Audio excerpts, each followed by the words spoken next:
Good morning everyone. 3 April বুধবার সকাল 4:25। তো welcome to our story telling blog. তোমরা অনেকেই হয়তো ভাবছো যে এত ভোর রাত্রে কেন আমি উঠেছি। বেসিক্যালি এখন যাচ্ছি স্টেশন, বিকজ আমার ভাইরা আসছে অনেক দিন পর, মোটামুটি 1 বছর পর একটা বিশেষ কারণে আসছে। আর ভোরবেলা কিন্তু বাইক চালাতে দারুণ মজা লাগে, ফুরফুরে একটা হাওয়া দিচ্ছে, কি সুন্দর লাগছে। কিন্তু একটু ভয় ভয়ও লাগছে, রাস্তা তো একেবারে ফাঁকা, কুকুরগুলো ছেকে ধরেছিল লিটারেলি। যাই হোক, স্টেশনে পৌঁছে গেছি। স্টেশনও অ্যাজ ইউজুয়াল ফাঁকা। আমি যখন ইনস্টিটিউট যাই এখানেই পা দেওয়ার জায়গা থাকে না, আর এখন দেখো পুরো স্টেশনটাই আমার মনে হচ্ছে।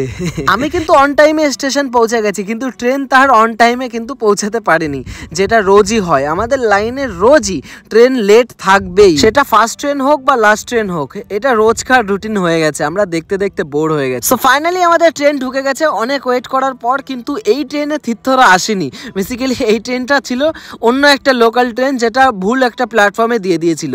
তো ফাইনালি এই যে ট্রেনটা এসছে, এই ট্রেনে তীর্থরা নেমেছে। ওই যে তীর্থ, এই দেখো চলে এসছে তীর্থ। আর এখানে রয়েছে তিথি, ওই যে কাকা রয়েছে, তিথির হাতে আবার ট্রলি। ভাবতে পারছো, এইটুকু একটা মেয়ে ট্রলি নিয়ে লাগেজ টাগেজ নিয়ে কাকা আর কাকিকে পাঠিয়ে দিয়েছি আগেই টোটো গাড়িতে। আর আমরা 3 ভাই বোন এখন বাইকে করে বাড়ি যাচ্ছি। আর বাড়ি আসা মাত্রই তীর্থর সাথে যে মাহির এত ভাব হয়ে যাবে এত সহজে, সেটা আমি ভাবতেও পারিনি। যাই হোক, এরা খেলা করতে লাগুক, আমি স্নান টান করে বেরিয়ে পড়েছি। আমার তো ইনস্টিটিউট যাওয়া বন্ধ করলে হবে না, কাজটা তো করতেই হবে বলো। যেতে আজকে ইচ্ছা করছিল না, বাট তবুও যাচ্ছি আর কি। যাই হোক, মিলি আমাকে নিতে এসছে। আজ বাইক নিয়ে যেতে পারছি না, বিকজ কাকারা যদি কোথাও যায়, বাইকটা রেখে গেছি বাড়িতে, ওই জন্য।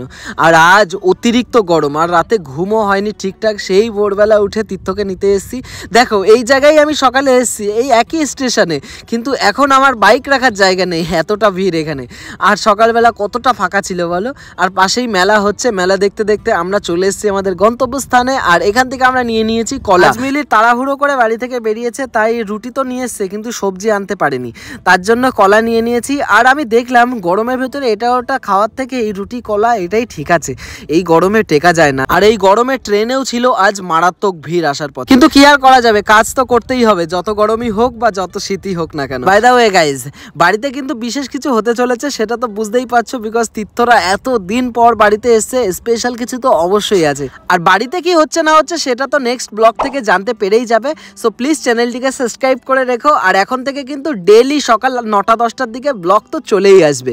যাই হোক, এই ভয়েস ওভার স্টোরি টেলিং ব্লগটা তোমাদের কেমন লাগলো অবশ্যই কমেন্ট সেকশনে জানাও। আর আমাদের এই ডেইলি স্টোরি টেলিংটি যদি তোমাদের ভালো লেগে থাকে, তবে অবশ্যই বন্ধুদের সাথে বা আত্মীয় স্বজনের সাথে ভিডিওটি শেয়ার করতে একদমই ভুলো না। So thank you for watching guys. আবারও দেখা হচ্ছে এরকমই একটি ভয়েস ওভার স্টোরি টেলিং ব্লগের সাথে।